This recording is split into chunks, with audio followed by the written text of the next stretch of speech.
최근의 정치본색 시작하겠습니다. 오늘 함께할 세 분 소개해드립니다. 김종국 전 청와대 행정관, 김성환 시사평론가, 김연아 시사평론가 나와 계십니다. 안녕하세요. 네, 안녕하세요. 어제 아침에 전남 무안공항에서 제주항공 소속의 비행기가 비상 착륙 또는 동체 착륙을 시도하다 활주로 외벽과 부딪혀서 비행기가 폭발하면서 2명을 제외하고 탑승자 전원이 사망하는 참사가 발생을 했는데요. 그 사고 원인과 관련해서 제가 이제 방금 말씀드렸습니다만 비상 착륙인지 동체 착륙인지도 그 규정에 따라서 확 차이가 나더군요.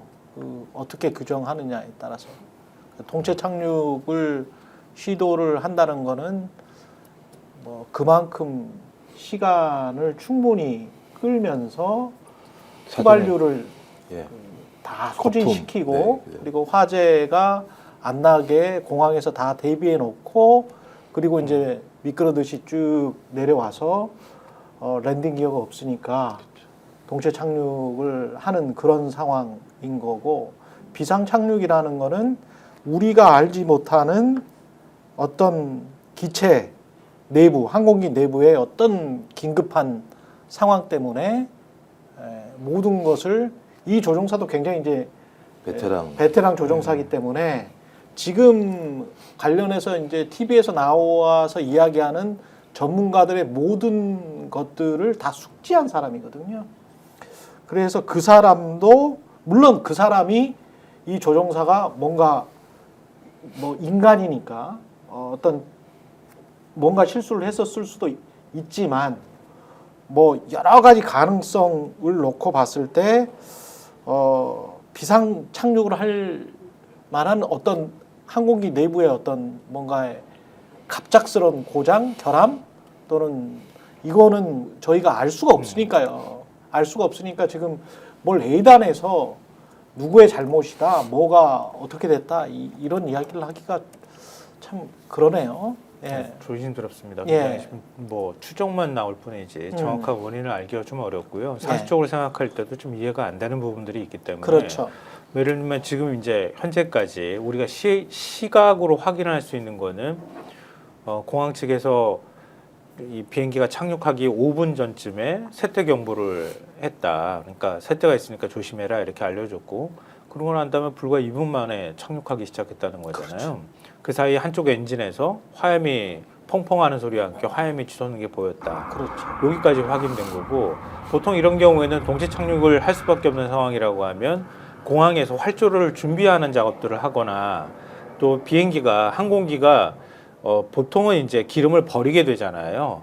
근데 기름을 버리는 기능이 없는 또 항공기랍니다. 이 보잉사의 기종은. 아, 그래요? 그러니까 선회를 통해 가지고 계속 선회하면서 비행기에 있는 연료를 다 소진하고 난 다음에 그 다음에 동체 착륙하는 게 맞거든요. 그다음에 이제 공항에도 시간을 벌어줘야 되거든요. 그렇죠. 공항에도 뭐 네. 하다못해 그물을 친다거나 아니면은 활주로에다가 거품을 뿌려가지고 그렇죠. 비행기에서 화재가 발생하는 걸 대비한다거나, 그렇죠. 또 비행기가 착륙했을 때 동체 착륙을 하면 비행기가 미끄러져서 가잖아요. 예. 그러니까 그렇죠. 마찰이 생기면서 불꽃이 일 수 그렇습니다. 있으니까 그래서 거품을 뿌리는 거거든요. 그렇습니다. 활주로에다가. 예. 그리고 소방차들도 비행기가 도착 지점이 될 만한 맨 마지막 부분에 대기하고 있다가 비행기가 그렇죠. 도착하면 바로 거품을 뿌려가지고 화염이 치솟지 않도록 한다거나 폭발하지 않도록 하는 위험에 대비를 할 텐데, 그렇죠. 그럴 시간조차도 갖지 못할 정도로 굉장히 다급한 상황이었다. 그러니까. 그렇게밖에 해석이 안 되는 예. 거죠. 앞서 말씀하신 것처럼 이거에 대해서 이제 뭐 여러 가지 이제 보도와 이제 전문가들의 뭐 이런 점이 뭐 이상하다, 이런 점은 문제였다, 뭐 여러 가지 평가 등등이 나옵니다만은 최종적으로는 이제 원인이 밝혀지기까지는 시간이 좀 필요한 것 같아요. 왜냐하면 가령 이제 지금 뭐 이 항공기 탑승객의 어떤 원인 파악을 당시에 했던 것도 이제 좀 소위 말하는 버드 스트라이크라고 하는 이제 세대하고 좀의 연관성이 있는 것처럼 보이지만, 그것도 이제 그 당시에 파악일 뿐인 거고 정확하게는 모르는 거고요. 왜냐하면 안에 승객도 이제 밖에 있는 이제 저 메시지를 주고받은 걸 보면은 날개 뭐 새하고 충돌했다 뭐 이런 메시지를 보낸 게 있는 거잖아요. 그렇죠. 하지만 그것도 그 자리에서 이제 판단한 것이지 정확한 이제 원인 파악은 안 되어 있는 것이고 그리고 그것 그다음에 때문에 이렇게 동체 착륙이든 비상 착륙을 꼭 그렇게 황급하게 해야 했다라는 거는 바로 연결되지는 않습니다. 예. 맞습니다. 동체 착륙을 했다라는 건 랜딩 기어가 안 내려온 건데 음. 새가 문제였든 뭐가 문제였든 엔진이 한쪽 날개 엔진이 고장난 거지 않습니까? 그렇죠. 근데 그 엔진이 고장났다고 해서 반드시 이제 랜딩 기어가 내려오지 않는 상황이 되는 것이냐? 그건 또 아니더라고요. 그렇죠. 그게 예. 그럴 수도 있다라는 설이 있고 그렇지 않다라는 설이 또 있는데 이것도 이제 연관관계 확인이 돼야 되는 거거든요. 그렇죠. 만약에 이게 서로 연관관계가 없다면 인과관계가 성립하지 않다면은 엔진이 고장난 것과 랜딩 기어가 고장난 거에 별도의 고장일 수가 있는 거고 요거는 그렇다고 하면은 이게 이런 시나리오도 가능하단 말이죠. 엔진이 고장났기 때문에 그냥 이제 랜딩 기어가 내려오는 상황을 가정해서 이제 착륙을 하려고 했던 것인데 랜딩 기어가 내려오지 않아서 동체 착륙을 이제 급하게 시도하게 된 것이고 그러면은 당연히 이제 이 관제탑이나 공항 측에서는 랜딩 기어가 내려오는 상황을 전제했던 건데 동체 착륙을 급하게 하게 되니까 그거에 대한 대비를 못 하게 될 수도 있는 것이고 다양한 이런 이 단락마다의 그 판단 기준이 달라지는 거기 때문에 어떤 기기의 어떤 부분에서 고장났느냐에 따라서 판단이 달라지는 거기 때문에 예. 이게 어떤 부분에서 고장났느냐가 다 규명이 사실은 돼야 됩니다. 그렇습니다. 그리고 그것에 따라서 기장이 어떤 판단을 했느냐가 다 달라지는 것이기 때문에 예. 그래서 지금 사실 오늘 보도나 이런 것들을 다 종합을 해보면 뭐 전문가들이 이런저런 얘기를 하는데요. 뭐 그렇죠. 활주로가 뭐 길었다 짧았다 뭐 이런 얘기도 하는데 이게 내려오면 사실 활주로를 다 쓰지도 않았거든요. 비행기가. 활주로 중간에서부터 그렇죠. 예. 중간에서 떨어진 거기 때문에 뭐 활주로 길이 얘기를 하기도 사실 어려운 것이고 예. 뭐 여러 가지 평가 지점이 있는 거여서 당분간은 사실 이 원인과 관련돼서는 좀 더 이제 사실 파악이 되는 것들 지켜볼 필요가 있는 것 같다 이런 생각입니다. 네, 말씀하신 것처럼 말씀하세요. 한 6개월 정도 걸린다고 얘기하잖아요. 이 사건이 그렇죠. 어떻게 되는 건지. 그러니까 예. 저는 이걸 미리부터 예단을 하거나 추정을 해서 그것을 확정적으로 생각을 하고 그 원인에 대한 공격을 가하는 행위는 없어야 된다라고 생각을 해요. 말씀하셨던 것처럼 일단 조류 충돌과 랜딩 기어 간의 연관성이 없다라고 하는 전문가들이 많이 얘기하기 때문에 이 부분에 대해서는 저희가 그 큰 얘기를 할 필요는 없을 것 같은데 지금 핵심적으로 지금 나오는 내용들은 그런 것 같더라고요. 이게 그러니까 우연의 연속에 의한 인재인가 아니면 기체의 물리적인 중대한 결함이 발생한 거냐 이런 얘기를 하는데요. 사례는 있었더라고요. 우연한 인재라고 하는 게 막 91년도 동체 착륙 사건이었던 것 같은데 소위 이 기장들 두 사람이 경고 스피커가 나오는 걸 다 꺼놓고 랜딩 기어를 서로 내린 줄 알고 그런 사례가 그런 사례가 하나 있었고 그다음에 예. 관제탑 같은 경우도 연락을 했는데 뒤편에 있는 소위 기항 비행기항을 얘기를 하면서 이런 사건이 발생했다고 얘기하는데 뭐 그럴 수도 있을 것이고 또 아니면 그 베테랑 베테랑에도 불구하고 그 부분에 대해서 아예 처치하지 못할 만큼의 불강력적인 사건이 발생할 수도 있기 때문에 저는 이 문제와 관련해서는 어떤 그런 논쟁들보다는 어떻게 하면 이런 부분에 대해서 차분하게 대응하고 유가족들을 위로하고 또 이런 일이 발생할 수 없도록 하는 시스템을 만드는 문제로 가야지 계속 음모론을 만들어내서 공격을 하는 것 자체는 오히려 희생자분들과 유가족분들에게 더 안 좋은 영향을 끼친다는 생각이 들어서 좀 우리의 논의 방향을 조금씩 좀 이동을 했으면 좋겠다 이런 생각을 합니다. 그렇죠. 지금 뭐 음모론이 확 그렇게 두각되는 상황은 아니니까 그거는 그 다행인데요. 근데 저는 이제 외신을 보다가 그런 생각은 했어요. 이거는 각각의 이해관계가 너무나 다릅니다. 그러니까 이제 항공사 제주항공이라는 사람들은 본인들은 정비 불량이 꼭 아니어야 됩니다. 그렇게만 한번 생각을 해봅시다. 그러니까 제가 무슨 누구를 탓하는 건 아니고요. 그 사람들의 입장에서 생각을 해보자면 제주항공 입장에서는 정비 불량이 꼭 아니어야 합니다. 그 다음에 돌아가신 분은 말이 없기 때문에 조종사와 부조종사의 판단에 관해서는 지금 누구도 말을 할 수가 없는 상황이다. 비행기 제조사인 보잉은 이 사고가 나자마자 모든 외신에 싹 돌렸어요. 전부 싹 돌렸습니다. 그거를 한국도 그대로 받았고요. 그래서 우리는 기체 결함 없다. 원래 가장 안전한 비행기가 이 737이다. 이미 입증됐다. 한 20년 입증된 비행기다. 이렇게 이야기를 하고 있고요. 무안공항은 관련해서 뭐가 안 나와요. 예, 그러니까 관제탑이랄지, 그 다음에 그 런웨이라고 하는 활주로의 디자인이랄지, 이런 것과 관련해서 해외 언론들을 제가 방송사 유튜브들이죠. 해외 방송사 유튜브들을 쭉 보니까 그 활주로의 디자인에 관해서 지적하는 것들도 꽤 있더라고요. 활주로의 디자인에 관해서. 그 외벽이 왜 저기에 있지? 그렇죠. 예, 그렇게 이야기하는 전문가들도 있어요. 근데 한국 언론에서는 그 말은 또 잘 안 나와요. 아, 국토부 소속이라서 그런가? 뭐 그런 생각도 들고요. 여하튼 국토부도 책임질 일이 있으면 책임져야 되고. 근데 이제 이런 어떤 가능성들을 배제하지는 말자. 배제하지는 말고 철저히 조사하자. 에? 기반 시설이 만약에 이제 무한 공항의 일만이 아닐 수도 있단 말이죠. 우리가 이런 사고를 대비를 하려면 만약에 공항의 어떤 그 활주로 디자인이나 외벽의 문제라고 하면 다른 공항들, 소규모 공항들도 대비를 해야 된다는 거죠. 대구 공항이랄지 뭐 이런 것들도. 그래서 그런 차원에서도 한번 살펴봐야 되겠다라는 생각이 들고요. 예.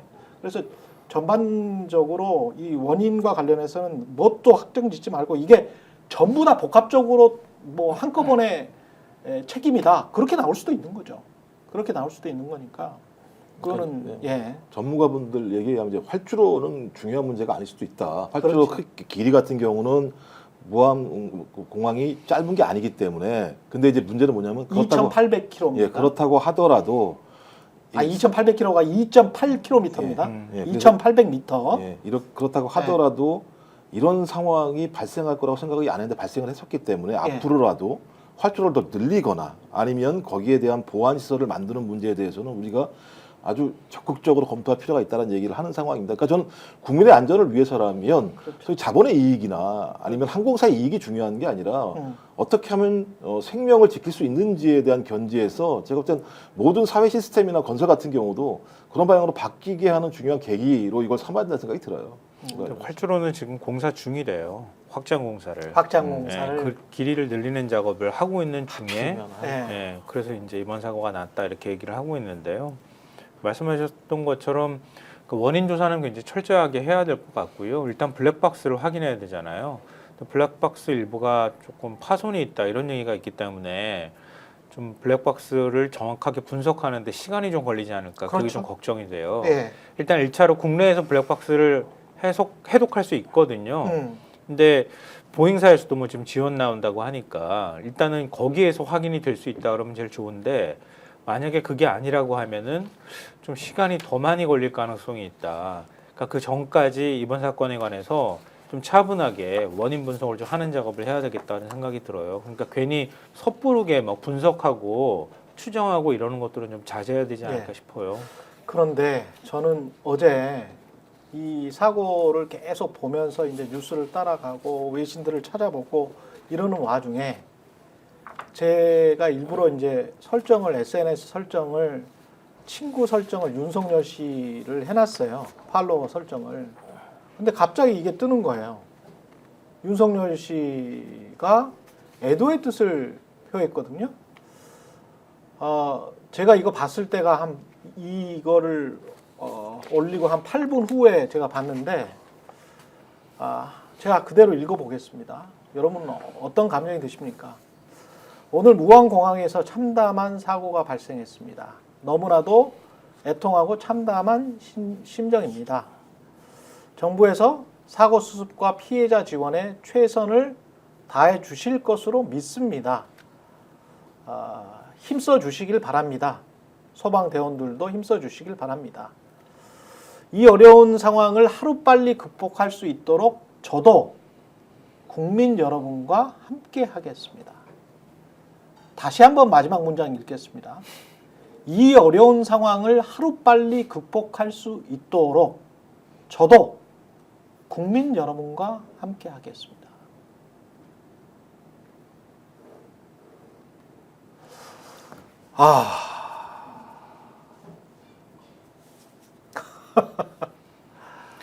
웃음밖에 안 나오네요. 저도 정말. 마지막 문장에서 제일 화가 났는데 예. 뭐 어떡하겠다는 얘기야. 내란범이 다시 되돌아와가지고 나 되돌아올 테니까 그때까지 내가 다시 대통령도 하겠다는 뜻이야. 뭐야. 예. 진짜 그 아. 사람으로서 어떻게 저렇게 할 수가 있나.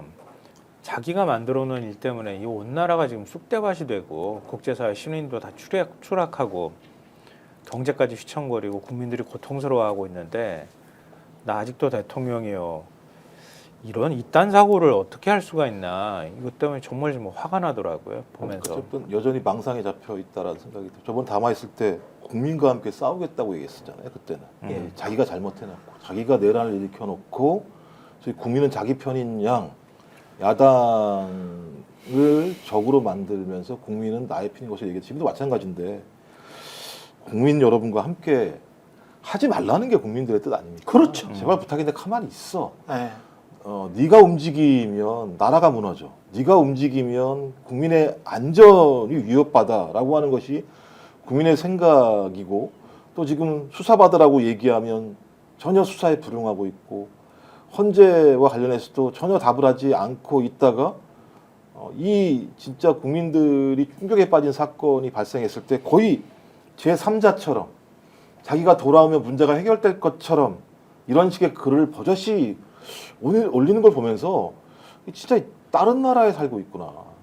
진짜 온갖 욕심밖에는 없는 진짜 악한이구나라고 하는 것 자체가 저는 이 본인의 페이스북 글 속에서 여지없이 드러난 거라 생각이 듭니다. 그러니까 만약에 이제 뭐 유가족들에 대한 위로를 전하고 예. 뭐 그 정도 메시지 그냥 뭐 짧게 있었으면은 뭐 그렇게까지 사실 뭐 이렇게 뭐 비난하고 싶지는 않아요, 사실. 그 정도 메시지까지만 있었으면은 예. 그래 뭐 그거 인지상정이다 이렇게 얘기하고 싶은데 인간으로서 그렇죠. 예. 근데 이 메시지가 묘하지 않습니까 지금 뉘앙스가 그리고 대단히 정치적이에요. 그렇죠. 그리고 만약에 그런 뭐 자신의 어떤 뭐 이 복귀 의지 뭐 그런 거를 뭐 저 일부라도 피력하고 싶은 거다라고 한다면은 뭐 백보 천보에 또 양보를 해서 뭐 이런 얘기할 때 백보 천보 양보를 많이 하는데 그렇죠. 예. 미안하다고 해야죠. 그럼 적어도 뭔가에 대해서. 네? 뭔가 미안하다는 메시지가 있어야 될 거 아닙니까? 자기가 뭔가 그런 뉘앙스를 깔고 싶으면은. 이런 상황이 된 거에 대해서 어쨌든 간에 그 직전까지 어쨌든 간에 대통령을 지낸 자이지 않습니까? 나라의 지도자라고 행세를 하고 다녔던 자이지 않습니까? 그런 것들에 대해서 이런 거에 대해서 정말 미안하고 죄송하다. 내가 비록 이 직무정지가 돼서 내가 정말 이런 못할 짓을 해서 직무정지가 돼서 국민들에게 심려를 끼치고 있는 가운데 내가 대통령을 할 때 이런 여러 가지 안전조치를 강구하지 못해가지고 여러 가지 어려운 상황을 만들어 놓게 된 그런 단초를 제공한 거에 대해서 대단히 죄송하다. 이런 얘기라도 있어야 무슨 뭐 그 다음에 내가 국민들과 함께한다 이런 논리가 서는 거 아닙니까? 이거는 완전히 앞에 있는 부분은 자기의 어떤 책임을 회피하는 듯한 그러한 메시지, 그러한 정신 상태가 이제 반영된 그런 메시지인 거고 뒷부분은 자기가 또 주장할 거는 정치적으로 주장할 거는 또 주장하는 그런 메시지가 반영되는 아주 최악의 그런 이 최악으로 구성되어 있는 이 메시지처럼 저는 보이는 거거든요. 그러니까 저는 이거는 완전히 애초에 대한민국에서 단 1분도 지도자를 해서는 안 되는 사람이었다라는 게 드러나는 메시지다라고 저는 생각을 합니다. 사이코패스인 것 같기도 하고 옥스퍼드 영어 사전에 2024년 올해의 단어가 브레인 랏이라는 뇌가 썩었다라는 거예요. 근데 뇌가 썩는 이유에 관해서 최근에 어떤 외신에서 그렇게 그 주요한 원인 중에 하나가 인터넷이더라고요. 뇌가 썩는 이유가 극우 유튜버들 맨날 보니까 밖에 나가서 시간이 남으시고 술 마시고 뭐 세상 탓하고 자기에 빠져가지고 자기애에 빠져서 정신없이 그렇게 살지 말고 일 안 하고 살지 말고 밖에 나가서 좀 운동이라도 했으면 예? 밖에 나가서 이 산책이라도 했으면 이 정도의 괴물은 되지 않았을 것 같은데 윤석열 씨는 지금 완전히 미치광이 괴물이 돼버린 것 같아요. 이 SNS 메시지 바로 이전께 11월 13일이에요. 제가 보니까 다시 봐보니까 11월 13일 수능날 쓴 거야. 그럼 11월 13일 수능날 썼다는 거는 본인이 그때는 대통령으로서 있었고 수능날에 어떤 대통령으로서 국민들에게 어떤 희망차 메시지를 전달하는 거 아닙니까? 고생했다고. 근데 생각을 해보면 이 인간은 11월 13일부터 12월 3일까지 계엄 준비한 거잖아. 예? 열심히 계엄 준비한 거잖아. 그렇죠. 열심히 계엄 준비하다가 나중에 말도 안 되는 2차, 3차 담화문 발표하고 변호사 통해서 이상한 소리나 하다가 갑자기 국민들이 179명이나 돌아가시니까 애도한다라고 끝까지 뭘 함께 하겠다라고 하는 게 국민들을 화를 돋구기 위해서 너는 있냐? 너 도대체 어떤 인간이야 도대체? 이런 말을 할 수밖에, 이런 말을 들을 수밖에 없어요 이 인간이. 그러니까 그 우리가 악의 평범성은 많이 얘기를 했잖아요. 한나 예. 아렌트 얘기는. 근데 스티븐 레비츠키 책이 요즘 화제가 되고 있잖아요. 예. 어떻게 극단적 소수가 다수를 지배하는가. 그 책 안에 보면은요, 독재의 평범성이라고 하는 표현이 나와요. 그러니까 독재자의 얼굴도 독재자 얼굴이라는 게 따로 있는 게 아니잖아요. 윤석열이 바로 그런 얼굴을 갖고 있는 거거든요. 그러니까 독재자도 평범한 인간인 거예요. 어찌 보면 자기가 그 권력을 하려고 하면서 그 행사를 극단적인 방법으로 밀어붙이는 게 곧 독재라고 하는 거거든요. 예. 윤석열은 그런 생각을 했겠죠. 그러니까 이번 사건 계엄 선포의 배경을 두고 여러 가지 해석은 있지만 우리가 공통적으로 생각하는 거는 결국은 지 배우자나 지와 관련되어 있는 추문이 계속 나오고 비위가 나오고 나중에 임기가 끝날 것에 대한 걱정을 하기 시작하는 어느 시점부터 시작해서 나는 끝나면은 구속될 거라는 생각을 자기가 했을 거라고 보고요. 거기다 명태균 게이트까지 터져 나오니까 도저히 이건 못 막겠다 판단하니까 그냥 더 극단적인 방법으로 나가지 않았나 싶어요. 비상인포페이 만들려고 시도했다는 게 벌써 검찰 수사 결과에 드러나잖아요. 그러니까 전두환 같이 극과 보위 입법회의를 만들어가지고 자기가 그냥 권력을 다 장악해 버리려고 했던 자예요. 그러니까 그런 자의 생각이 특별하게 다른 건 아니거든요. 애초에 그런 기질도 갖고 있었겠지만 그냥 내가 하고 싶은 대로 하고 내가 이후에 나한테 어떤 위해가 가거나 이런 일들은 난 용납할 수 없어. 그럼 내가 할 수 있는 방법은 난 다 장악해 버릴 거야. 뭐 이런 식의 사고를 했던 그렇지. 인간인 거예요. 그렇지. 그러니까 더 나쁘고 더 처벌하고 더 엄혹하게 국민들이 처단해야 된다. 이거는. 그리고 국민들이 이 정권과 이 정권을 지지하고 지금 아직까지도 옹호하고 있는 사람들에 관해서 윤석열 씨에 관해서도 대통령의 호칭을 붙이지 않은 지가 한 달 정도 된 것 같은데요. 지, 너, 자, 심지어는 이제 제가 방송 중에 저는 새끼라는 말까지 썼었는데 저는 국민들이 받은 이 모멸감을 되갚아 주기는 해야 될 것 같아요. 이 인간이 물론 듣지도 않겠지. 모멸감도 느끼지도 않을 거야. 그러겠죠. 네. 이런 방송 보지도 않겠지. 어? 맨날 그거 유튜버 보면서 지 찬양하는 그런 것만 보겠죠. 그거 보면 행복하겠죠. 네. 자기 얘기랑 똑같은 얘기를 하고 있으니까. 이렇게 뇌가 썩어버린 인간들 이런 본인들은 그래서 방구나 뿡뿡 끼면서 잘난 체하고 잘난 것도 하나도 없지만 자아성찰도 못하는 이런 인간들에게 나라를 맡겨놓고 그걸 또 대통령이라고 이거 지켜야 된다고 사실상 탄핵 옹호하고 탄핵 저지를 옹호하고 이거를 본인이 민방위복 입고 저 마치 대통령 놀이하는 것 같은 권성동 씨도 정신 좀 차리세요. 너도. 너가 뭔데 임마 공무원이 입고 있는 입고 네가 대통령처럼 행세를 하면서 너 뭐야 대통령 놀이하냐? 검사하다가 국회의원 몇 번 되니까 막 세상에 갔잖아? 국민들이 다 개 돼지로 보여? 어디 말도 안 되는 소리만 하면서 사실상 계엄 옹호하고 지금 내란을 계속 부추기고 있는 거 아니야 너희들이. 권성동이야 국민의힘 의원들이 진짜 나쁜 놈들이야. 그러니까 제가 볼 때는 홍준표 단어가 딱 맞는 것 같아요. 레밍 같아요.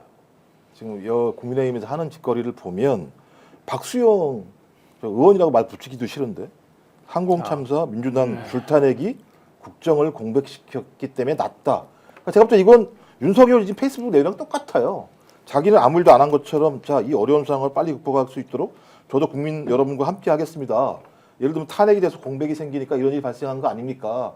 제가 다시 국정을 운영을 해야 이런 문제가 발생하지 않겠습니까? 라는 사고방식인 거고 이런 메시지가 나오니까 그 아래에 있는 레밍들이 동일한 내용들을 계속 쏟아내기 시작을 하면서 저희 모든 잘못이 민당인 것처럼 얘기를 하면서 아 이때다.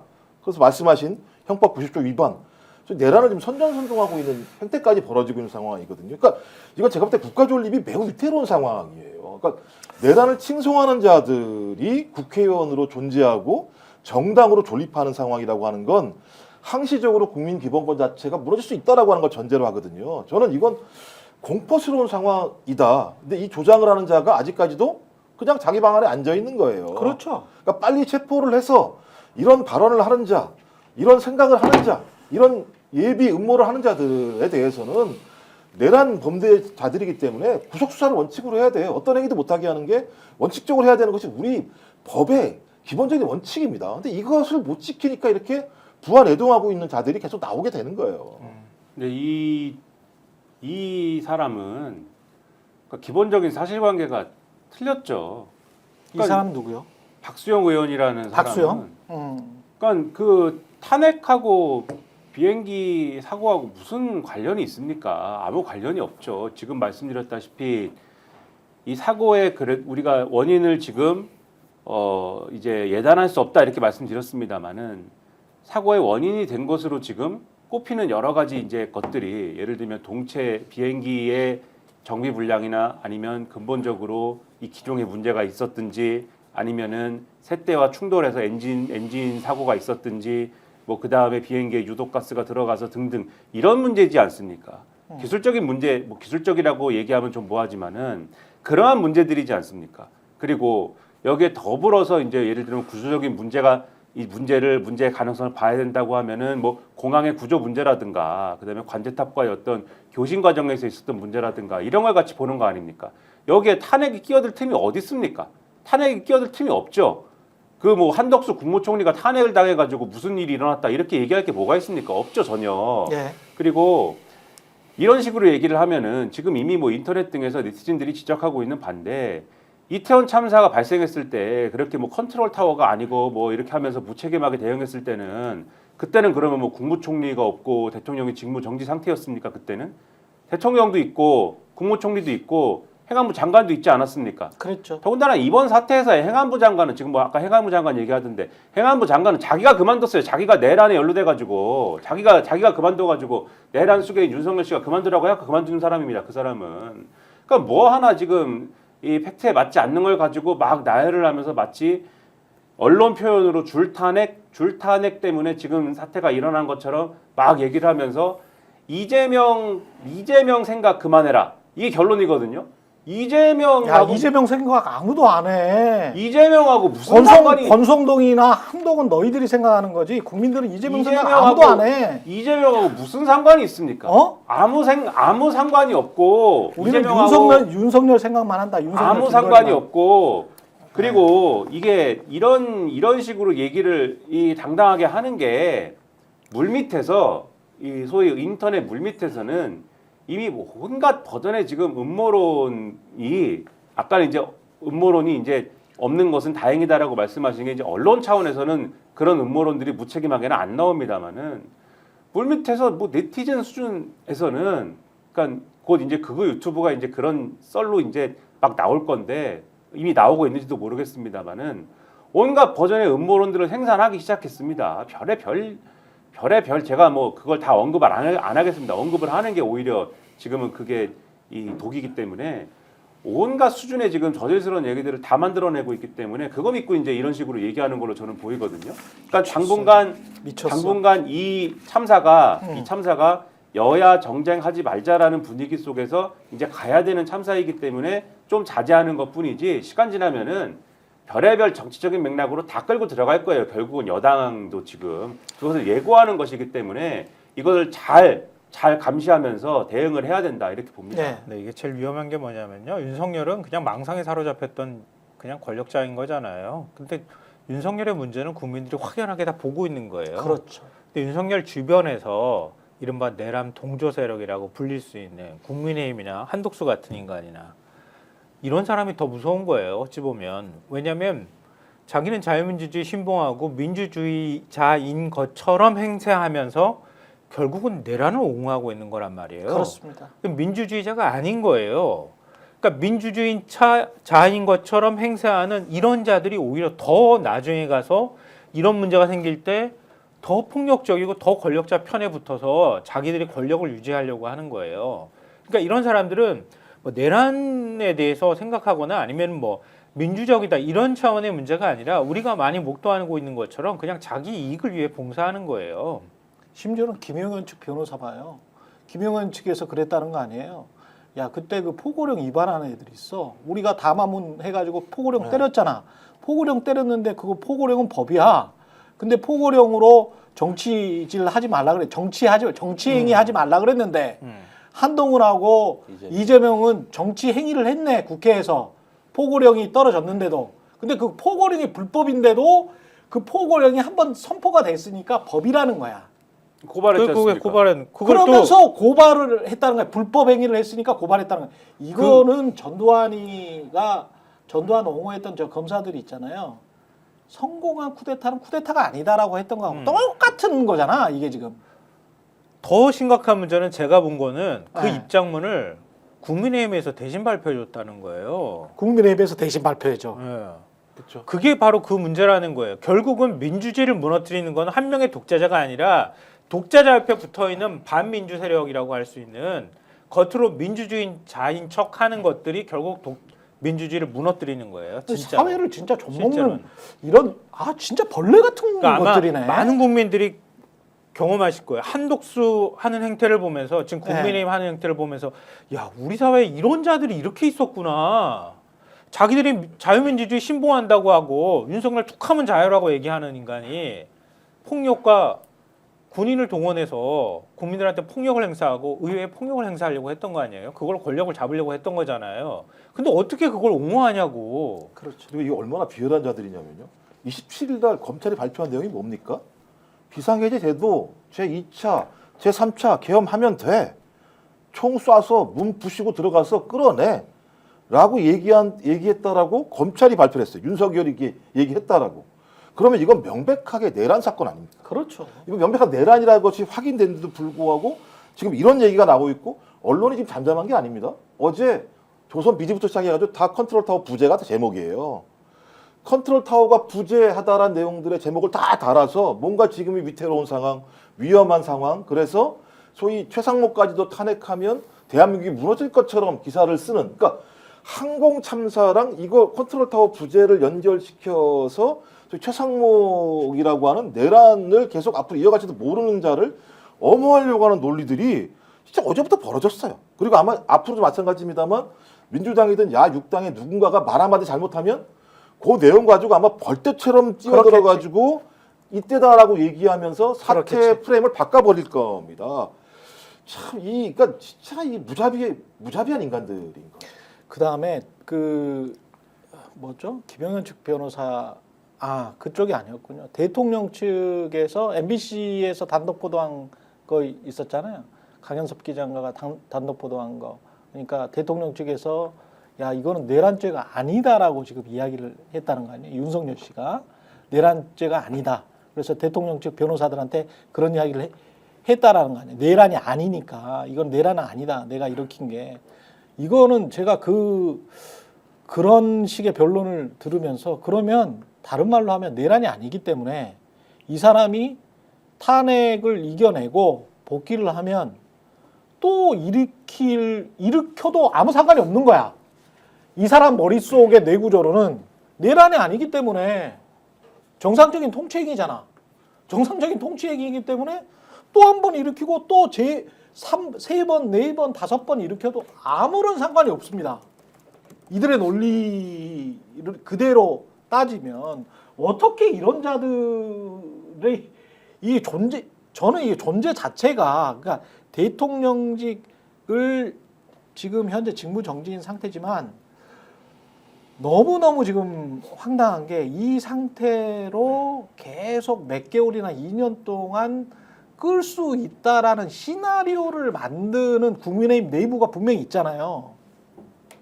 이 자들이 도대체 지금 무슨 생각을 하고 이런 짓을 벌이고 있는 건지 진짜 국민들을 정말 바보로 알고 있구나. 자기들 밑에 있는 2등 시민들 노예 같은 존재로 자기들 그냥 무조건 찍어주는 그런 진짜 개돼지 같은 하등 동물로 알고 있구나. 그런 생각밖에 안 들어요. 그러니까 이거를 정당화한다는 거는 결론이 뭐냐 결국.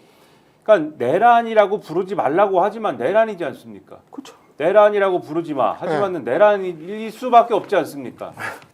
내란이잖아요. 근데 어쨌든 간에 내란이라고 부르지 말라고 하지만 내란이라고 부를 수밖에 없으니까 이 나라에 내란이 필요하다는 결론이지 않습니까? 그러면은 그렇지. 그치. 이 나라에 내란이 필요했다. 그리고 윤석열, 김용현 등은 그 필요한 내란을 일으키는 것이 사실 참 어려운 일이었는데 대한민국에 막 그가 입에 쓴 약이었는데 내란이 그것을 그러한 짐을 지고 그러한 어려운 짐을 지고 지금 일어선 그러한 영웅 같은 사람들이다. 뭐 이런 결론으로 갈 수밖에 없는 거 아닙니까? 이걸 정당화시키면은. 그렇죠. 그거 외에는 지금 방법이 없잖아요.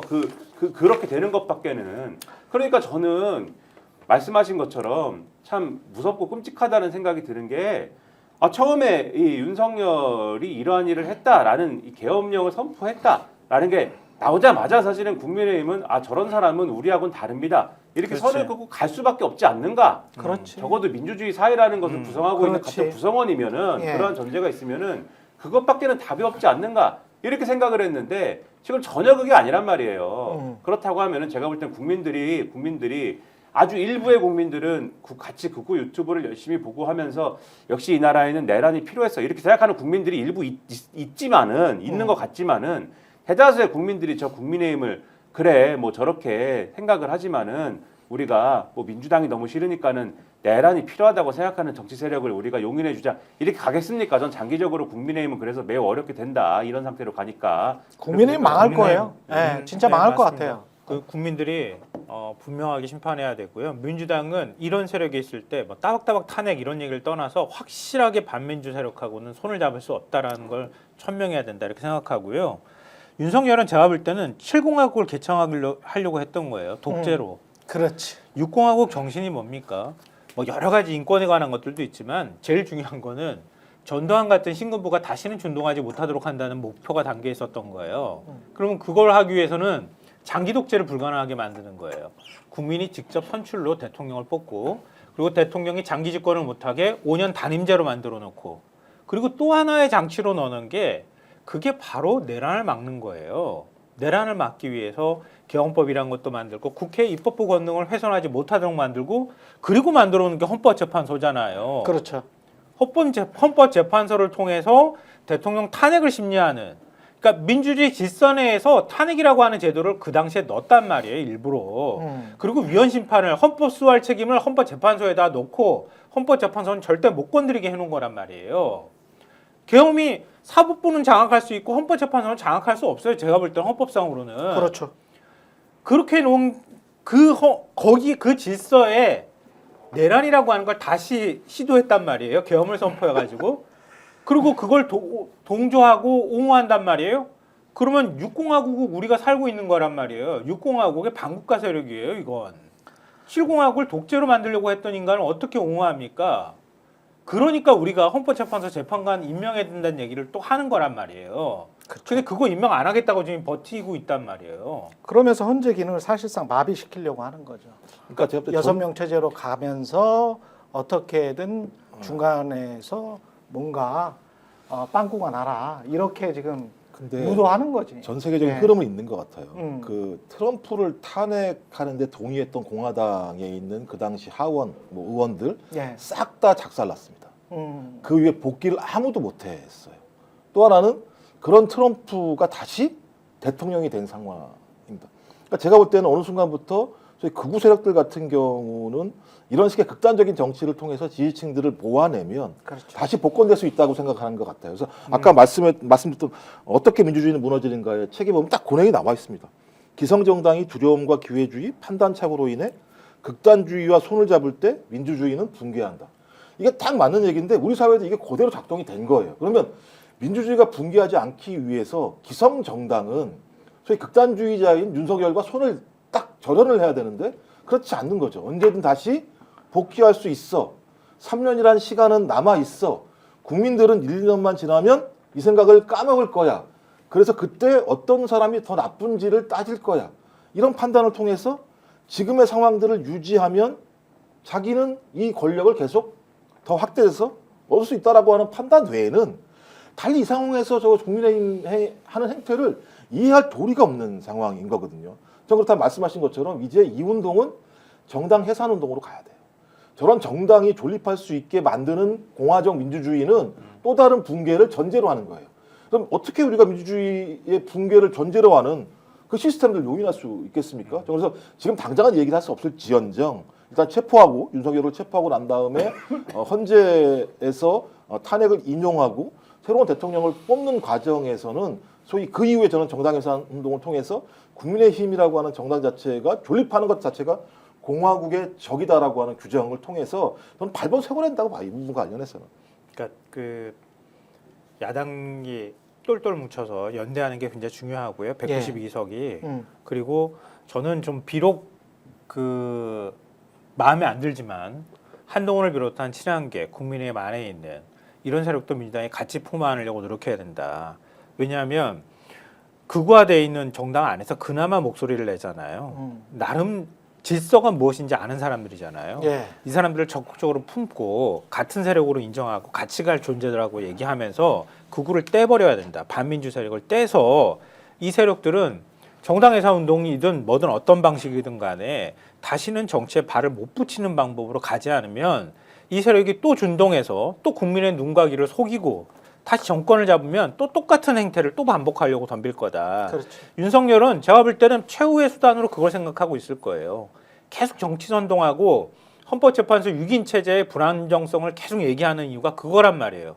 탄핵을 6인 체제에서 하더라도 자기는 이 체제가 불안정하고 자기는 정치적으로 심판받았다고 얘기하면서 끊임없이 복권을 시도할 거고 그럴 때 국민의힘이나 극우 일부 세력, 정강훈이나 이런 세력들하고 끊임없이 손을 잡으면서 국가의 소요나 일종의 그 소요 내란을 사태를 계속 꿈꾸는 작업들을 할 거란 말이에요. 본인들이 일으키고 있습니다. 네. 예. 그 작업을 하다가 어느 순간 권력이 자기들한테 오게 된다고 생각하면 그게 민주당의 일정한 실수이든 아니면 실패이든 어떤 방식으로든 간에 그렇게 했을 때 다시 집권을 하고 그러면 다시 자기들이 전면에 나설 수 있다고 하는 기대를 하고 있는 것이다. 윤석열의 최후의 수단은 그때 가서 자기가 사면 받으면 되는 거니까 마지막 카드로 그걸 갖고 있는 거라고 생각해요. 그러니까 윤석열이 꼭 아니더라도 그 세력의 누군가가 정권 잡는다의 계획을 가지면 되는 거죠. 그러니까 굉장히 격렬할 겁니다, 아마. 굉장히 격렬할 거예요, 이 과정이. 그러니까 예를 들면은 이번에 오늘도 뭐 어느 여론조사 보니까는 상당한 유권자들이 정권이 뭐 바뀔 것이다라고 예상을 하는 것 같은데 정권이 바뀔 가능성이 상대적으로 높지 않습니까? 지금 뭐 상당히 그렇죠. 높지 않습니까? 높아졌죠. 제가 뭐 확정적으로 이 시점에 정권이 예. 바뀐다 이렇게까지 말씀은 안 드리겠는데 뭐 평론가니까. 근데 정권이 만약에 바뀐다라는 전제를 놓고 봤을 때 그러면은 정권을 잃었지 않습니까 이 사람들이?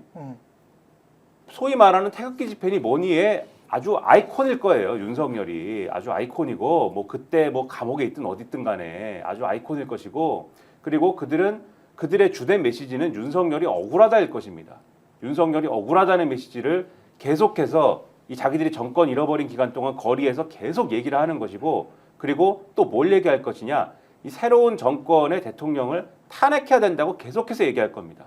자기들이 억울하게 탄핵당했기 때문에 그것에 대한 복수를 해야 되는 거 아닙니까? 그러네요. 이 사람들의 정신세계에서 억울하게 탄핵당했기에 복수를 해야 되겠기에 너희도 당해봐 탄핵. 이거 사실은 박근혜 탄핵 이후에 똑같이 일부 아주 소수의 태극기 집회가 했던 양식이거든요. 안 들렸어 잘. 그렇죠. 예. 근데 더 격렬하게 좀 더 확장된 어떤 사람들하고 이거 할 거란 말이죠. 왜냐하면 전직 대통령이 그때는 박근혜 전 대통령이 조용히 있었잖아요. 상대적으로. 그렇죠. 이유가 뭐든 간에. 근데 이번에는 적극적으로 뭐 움직이고 하는 사람들이 이 주변에 막 있고 국민의힘이 또 국민의힘에 있는 현역 정치인들이 막 호응하지 않습니까? 이거에 대해서. 이게 막 이런 현상들이 일어나고 있는 가운데 지금 말씀하신 것처럼 우리가 정권을 계속 이제 그 지켜보면 알겠지만은 정권의 인기라는 게 뭐 임기 말까지 쭉 가지 않거든요. 뭔가 아무튼 간에 사건이 벌어지고 문제가 벌어져 갖고 정권이 인기를 잃게 되는 날이 온단 말입니다. 그럼 마치 이런 식으로 극단적 메시지를 통해서 대기하고 있는 세력들이 마치 자기들이 정당성을 획득한 것처럼 거봐라라고 하면서 거봐라가 중요합니다. 거봐라 역시 탄핵은 부당하지 않았느냐. 재평가, 윤석열 재평가. 뭐 이 나라는 내란이 필요했다. 이런 거 그러면서 다시 재집권 그 중에 꼭 윤석열이 아니더라도 누군가 그 주장을 하고 있는 동질성을 가지고 있는 누군가가 재집권을 노릴 수가 있는 거거든요. 이런 코스로 갈 수가 있는 것이기 때문에 굉장한 경각심을 지금 상황에서는 가져야 되는 것입니다. 단기적으로 보면은요 예. 윤석열이 순교자가 되길 바랄 거예요. 국민의힘에선 어차피 죽은 카드야. 지금 당장 우리는 살릴 수는 없어. 살릴 수는 없지만 윤석열이 순교자가 됨으로써 우리가 살 수 있어. 이 생각을 하는 거란 말이에요. 그러면은 그 순교자가 된 윤석열은 언젠가 우리가 다시 불러들이면 되는 거야. 이런 생각들을 하고 있을 거라고 보고요. 아까 여론조사 말씀하셨지만 오늘 리얼미터 여론조사가 어느 정도 신뢰할지는 여론조사를 자세히 들여다보면서 조금 의문을 가졌는데요. 겉으로 드러난 숫자만 일단 말씀드리면 국민의힘이 지지율이 30.6이 나왔고요. 30%가 넘어요? 네, 민주당이 리얼미터? 45.8, 음. 정권 교체해야 한다가 60.4, 정권을 연장해야 한다가 32.3 이렇게 나왔어요. 예. 물론 이제 TK하고 PK 여론조사 결과를 보면서 이건 뭔가 바이어스가 껴가지고 이건 좀 다 신뢰하기 어렵다 이런 생각은 했지만 어찌됐든 간에 국민의힘이 이 정도 나오고 정권 연장이 32 이 정도 나온다는 거 이게 일종의 용기를 불어넣고 있는 조사인 거예요. 예. 그 전에 데일리안이 공정하고 같이 했던 게 지난 주말쯤에 발표됐단 말이에요. 중앙일보가 청와대 대통령실 참모들을 취재했어요. 그걸 가지고 기사를 썼는데 해볼 만하다 이렇게 얘기했다는 거 아니에요. 윤석열 싸워서 돌아올 만하다. 이거 이 정도면 우리가 진짜 해볼 만하고 해볼 승부가 되네. 이렇게 얘기했다는 거야. 대통령실 참모란 인간들이. 해봅시다.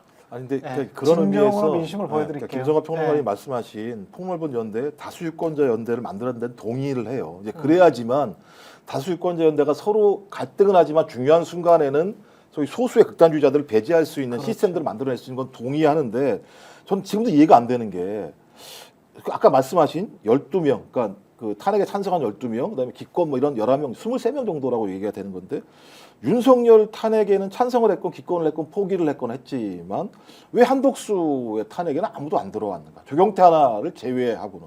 그러니까 이들은 어떤 판단을 하는 자들인가? 소위 윤석열의 내란이 잘못됐다면 그 내란을 종지부짓기 위해서 상특검이 돼야 되는 것이고 헌법재판관이 빨리 임명이 돼서 소위 국회가 결정한 탄핵에 대해서 인용하든지 기각하든지 빨리 결정을 돼야 되는 상황인데 그걸 하지 않고 있는 한독수 탄핵에 당론이라는 이유만으로 다 들어오지 않는 이들. 그러니까 저는 예를 들면 어떻게 해야 사회적 압력이라고 하는 것들을 이들이 몸으로 느끼고 이해할 수 있을 것인가. 저는 이 태도가 참 애매하다라는 거죠. 그래서 이 애매한 부분들을 걷어내기 위해서라도 우리가 매우 준엄하게 접근할 필요가 있다. 그러니까 매번 얘기하는 것이 좀 사더름처럼 잘 가야 된다라고 얘기할지 모르겠습니다만 전 그것이 국민의 여론인가? 그러니까 예를 들면 우리가 알고 있는 규범적인 정당의 정치 방식이 아닌가라는 생각이 들 때도 있는 거예요. 그러니까 아까 말씀 깔끔하게 고르디스 매듭처럼 딱 끊어냈을 때 정치라는 사람들이 자기 기준을 가질 수 있다. 자기 기준이 없기 때문에 이익에 따라 왔다 갔다 하는 것들이거든요. 예. 저는 어떤 그런 시점은 필요하다. 아까 다수유권자 연대는 필요하지만 또 그런 어떤 시점도 필요하다는 생각이 들어요. 근데 굉장히 좋은 말씀을 해주셨어요. 그러니까 항상 그런 것들 가지고 갈등을 하잖아요. 근데 전 계속 정치를 보면서 가까이에서 보면서 느끼지만 우리 머릿속으로 생각하는 것과 실제 정치가 작동하는 방식은 다르구나. 이걸 늘 배우거든요. 사람들은 각각이 다 생각이 다르고 그 다양한 생각을 가지고 있는 사람들이 서로 간에 뭔가 충돌하고 부딪힐 때는 그 어떤 논리나 합리적 이성으로 재단하기 어려운 현상들이 발생한다는 생각을 늘 해요. 그러니까 제가 일정하게 국민의힘 안에서도 그 뭔가 협력할 수 있는 정도의 합리적 상식을 갖춘 세력, 그 세력이 중요하다고 말씀드리는 건 그 세력조차 완전히 쳐버려가지고 내보내버렸을 때에는 그 순수성이라고 하는 측면에서는 아주 좋은 방식이 될 수 있겠지만 그 세력이 그러니까 그 지금 극우가 완전히 그렇다고 사라지는 것도 아니란 말이에요. 그러니까 그런 세력 정도는 남아서 뭔가를 같이 협력하거나 경쟁하는 관계 정도가 전 한동훈은 아니라고 봅니다만, 그러니까 최소한 김상원 의원이나 김상훈 의원이나 몇 명 정도나 이런 식의 사람들이 커나가면서 자기들 목소리를 내주는 환경은 돼줘야 그래야 조금 더 국민적 공감대를 얻을 수 있을 거라고 보는 거예요. 잠시 광고 보고 광고를 뭐 5분밖에 안 남았는데 지금 광고 보고 마지막 한 5분 채워가겠습니다. 당연하죠. 비교와 속도는 빠르게, 혜택은 빵빵하게. 비교와 인터넷 비교 원할 땐 인터넷 가입. 성형석도 인터넷 가입을 원할 땐 비교원.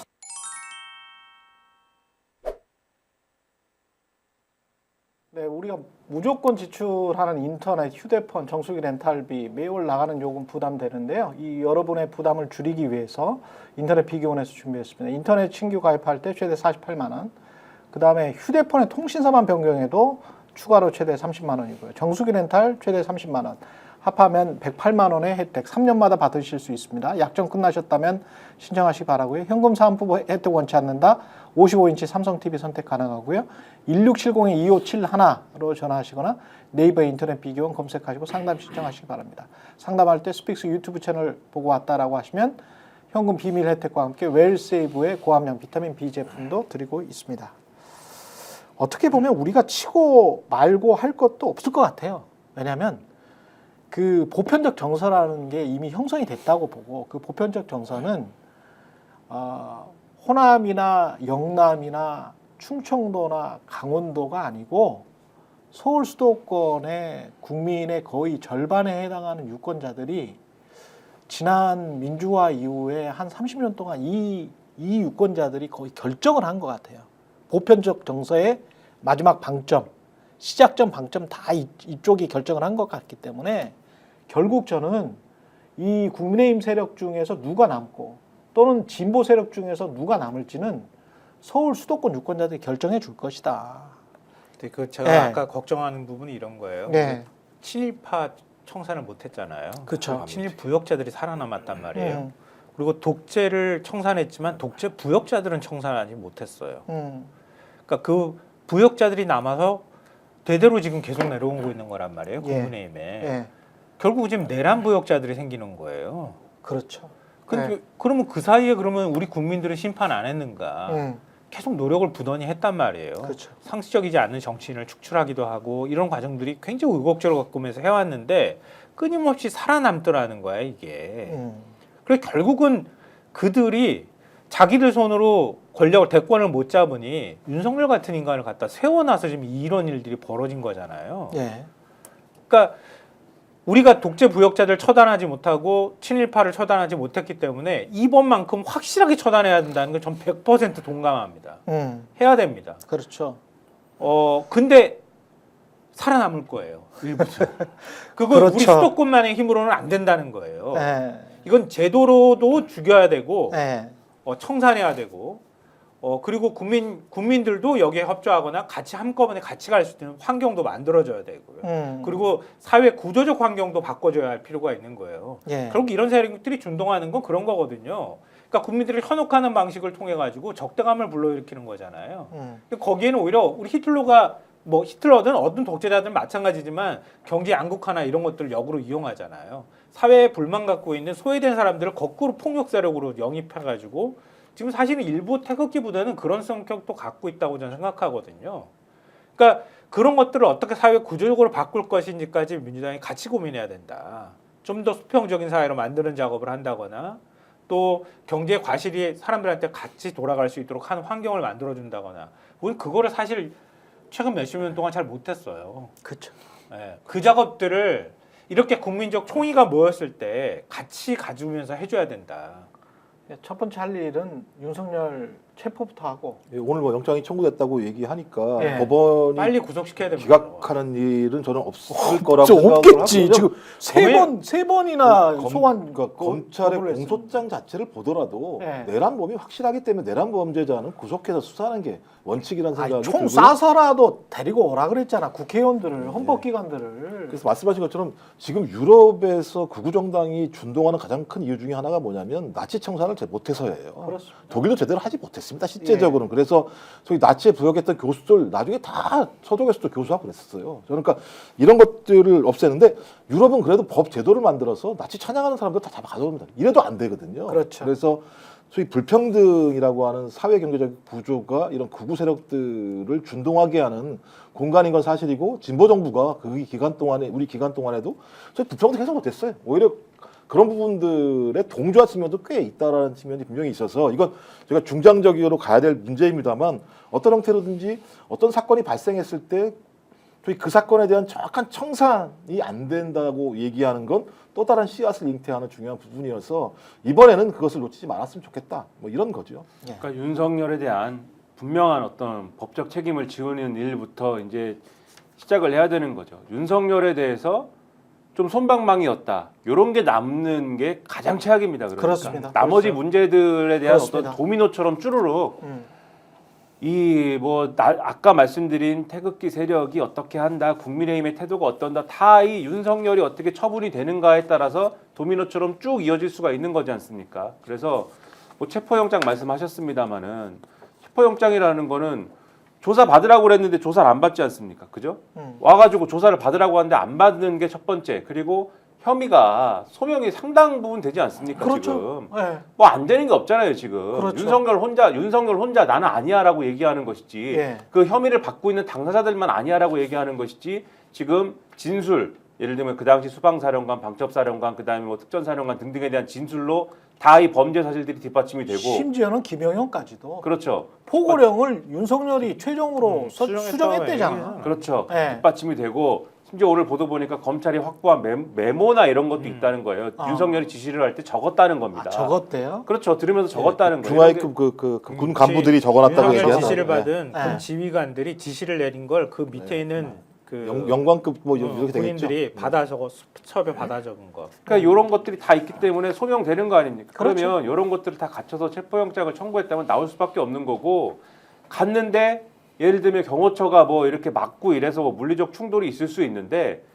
계속 뭐 이 자리에서도 거듭해서 말씀드리지만 다 특수공무집행 방해 뭐 이런 거지 않습니까? 예. 다 그 자리에서 다 이 연행하든지 해야죠. 현행범 아닙니까? 그러니까 이 정도로 이게 막 뭐 물리적 충돌이 일부 있을 수 있지만 이 정도로 엄정하게 법을 집행한다. 이런 게 보여줘야죠. 이 자리에서. 그렇지. 그렇게까지 해서 윤석열 체포했다.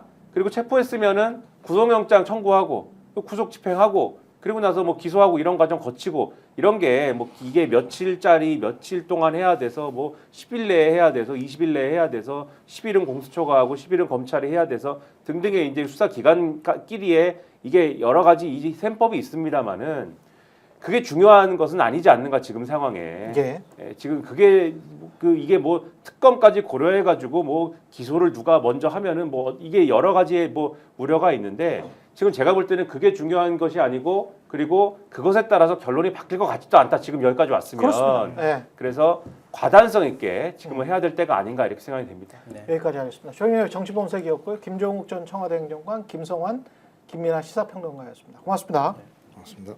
스픽스는 말하는 언론입니다. 대세는 유튜브, 그중에서 스픽스. 좋아요, 댓글, 구독, 알림 설정. 여러분이 저희를 사랑해 주시고 우리가 여러분을 사랑하는 4가지 방법입니다.